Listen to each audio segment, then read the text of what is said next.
Bonsoir à toutes et à tous. Comme je l'avais prévu, je vous propose cette petite vidéo en Facebook Live pour revenir un petit peu sur le début de la Lune des Herbes parce que je me suis dit que le couper en deux comme ça, plutôt que le faire systématiquement en fin de cycle, ça serait peut-être un petit peu plus digeste. Donc, ce que je vous propose, c'est un petit retour en arrière sur les exercices que je vous ai proposés et puis d'échanger ensemble si vous avez des questions et pour qu'on en discute, voilà, je suis à votre disposition. Donc, si vous voulez bien, on va partir ensemble pour la présentation. Donc, nous sommes dans le cycle de la Lune des Herbes et faisons un petit retour en arrière sur les exercices que je vous ai proposés. Une citation que j'avais un petit peu choisie pour marquer cette lune, c'était une citation d'Olivier Lockhart, qui est un des fondateurs de l'hypnose humaniste. Alors, lorsque vous lui ouvrez la porte, la magie est partout. C'est vrai que cette lune des herbes est un petit peu magique. On dit que c'est la période idéale pour récolter les herbes magiques. Donc, c'est pour ça que je voulais aussi instiller ce petit thème dans cette citation. Alors, cette lune des herbes s'appelle ainsi parce que les récoltes ont été fructueuses, c'est le moment de se réjouir, l'heure est à la fête, l'été bat son plein et c'est souvent la saison des vacances. Donc, ce que je vous avais proposé aussi, c'est de partager cette joie avec vos proches, ainsi que partager aussi les récoltes. Et c'est aussi le moment de passer un petit peu plus de temps entre amis. C'est le moment de se réjouir, de consolider les liens d'amitié et d'amour qui nous unissent à nos proches. Et comme je vous l'avais dit, les herbes ont un grand pouvoir magique, donc c'est l'occasion de les récolter, d'en faire des tisanes et puis de savourer un petit peu tout leur pouvoir. Un premier exercice que je vous avais proposé, c'était justement dans cette lune des herbes avec le thème de l'abondance, de se mettre dans cet état d'esprit. Dans le livre que j'ai fini de lire d'ailleurs, qui s'appelle Grit d'Angela Duckworth, elle propose de 4 affirmations afin de voir vers quel état d'esprit vous penchez. La première, c'est votre intelligence est quelque chose de très basique que vous ne pouvez pas changer. La deuxième, vous pouvez apprendre de nouvelles choses, mais vous ne pouvez pas vraiment changer votre degré d'intelligence. La troisième, peu importe votre intelligence, vous pouvez toujours la changer un peu. La quatrième, vous pouvez toujours changer de façon conséquente votre intelligence. Si vous êtes plutôt d'accord avec les deux dernières affirmations, cela signifie que vous êtes dans un état d'esprit de croissance. Sinon, il y a des petites astuces que je vous propose pour se mettre un petit peu plus dans cet état d'esprit d'abondance.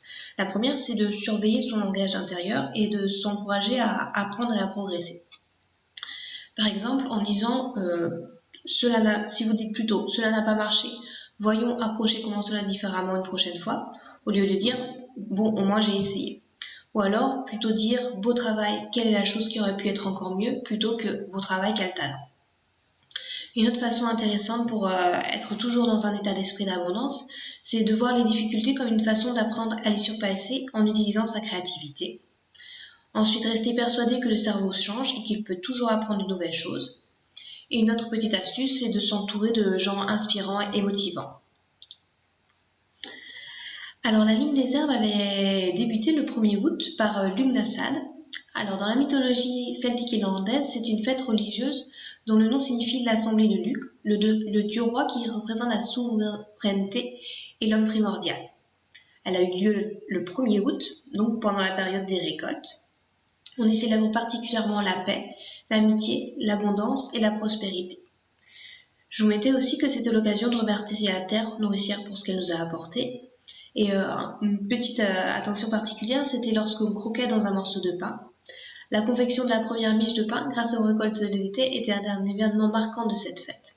Donc ça peut être fait vraiment même tous les jours, lorsque vous croquez dans un morceau de pain, un petit peu se relier avec cet état d'esprit de gratitude et d'abondance. C'est aussi l'occasion de faire place libre dans son cœur et de se libérer de toutes les petites rancunes qui vous encombrent.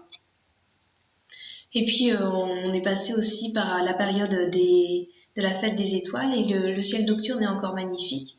Il y a beaucoup d'étoiles filantes, donc ça peut être vraiment l'occasion de se laisser son esprit se perdre dans la grandeur du cosmos. Et d'ailleurs, lorsque je parle du bleu indigo, qui est la couleur du 6e chakra, du chakra du 3e œil, je dis souvent que c'est la couleur du ciel nocturne par une belle soirée d'été. Et l'indigo est la couleur de l'intuition, du rêve, de la sérénité, de la délicatesse, de la paix et de la méditation. Donc vraiment observer ce ciel d'été par une belle nuit étoilée, c'est l'occasion de se relier avec toutes ses qualités. C'est l'occasion aussi de s'emporter vers ses rêveries, puis de d'énoncer ses vœux à l'univers. Dans ces cas-là, on est peut-être aussi plus réceptif à tout ce que peut nous dire notre petite voix intérieure et tout ce que peut nous souffler l'univers. Et je vous avais demandé, pour cette lune des arbres, quelles étaient vos tisanes préférées. Je suis ravie de vous répondre, j'ai eu de très belles suggestions. J'avais commencé par reprendre celle de Christophe Bernard que j'avais interviewé lors d'un podcast. Et lui, la plante qu'il m'avait dit comme favorite, c'était le romarin. Donc elle a des capacités très, très intéressantes pour tout ce qui est antioxydant. Quant à Marilène, elle avait fait aussi une belle suggestion avec des fleurs d'hibiscus, un brin de verveine. Si vous voulez, je vous ai mis aussi en petite présentation la feuille du PDF, ça vous permettra de revenir un petit peu plus dessus. Laurence, quant à elle, c'était le romarin ainsi que le tilleul à la verveine, les licries italiennes pour Marie-Noël, et Myriam, elle nous parlait du thym, avec aussi, dès qu'un rhume arrive, elle trouve que c'est un formidable moyen pour qu'il passe plus vite. Et puis une petite suggestion un petit peu plus sucrée avec une tisane de mangue et un trait de sirop de pêche ou de sucre. Ça fait de très belles idées, merci à toutes pour vos propositions.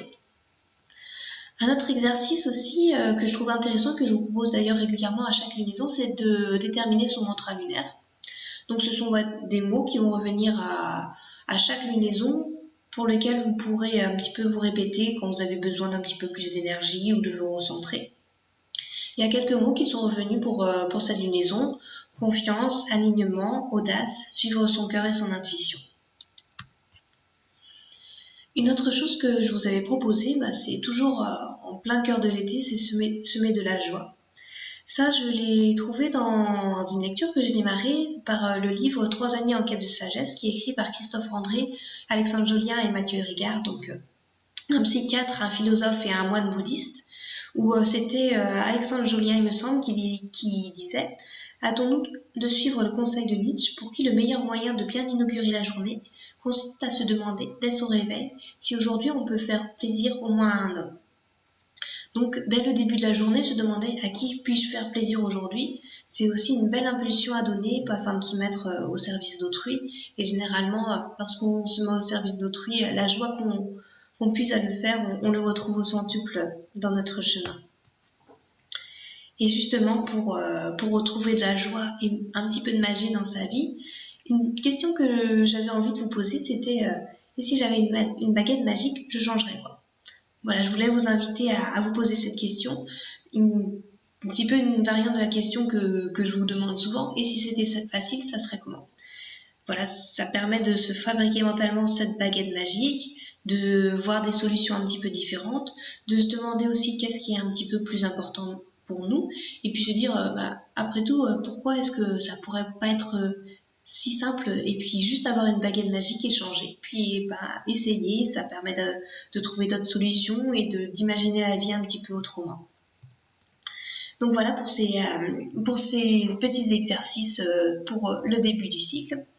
Et j'en profite aussi pour parler un petit peu des projets. Donc un des projets importants qui me tenait à cœur, c'était le lancement de l'espace membre. J'avais fait une petite vidéo, donc il y a une toute petite communauté et je remercie beaucoup les personnes qui se sont inscrites, et merci beaucoup de votre confiance. C'est assez chouette ce qu'on fait, donc petit à petit j'espère que la communauté va grandir et puis que on pourra échanger et puis que vous trouverez des ressources de qualité. Et puis, comme je vous l'avais dit, j'espère faire un direct tous les 15 jours, que ce soit pour revenir sur les exercices qu'on a vus ensemble en milieu de lunaison, ou bien alors pour tout simplement revenir un petit peu sur tout cela. Donc voilà, c'était tout pour cette vidéo. Si jamais vous avez des questions, je suis à votre disposition. Et puis je vous souhaite sinon une très belle soirée de pleine lune. Et je vous dis à très bientôt, déjà demain pour des nouveaux exercices. Et puis je vous retrouverai très certainement en fin de lunaison. Belle soirée à vous et à bientôt.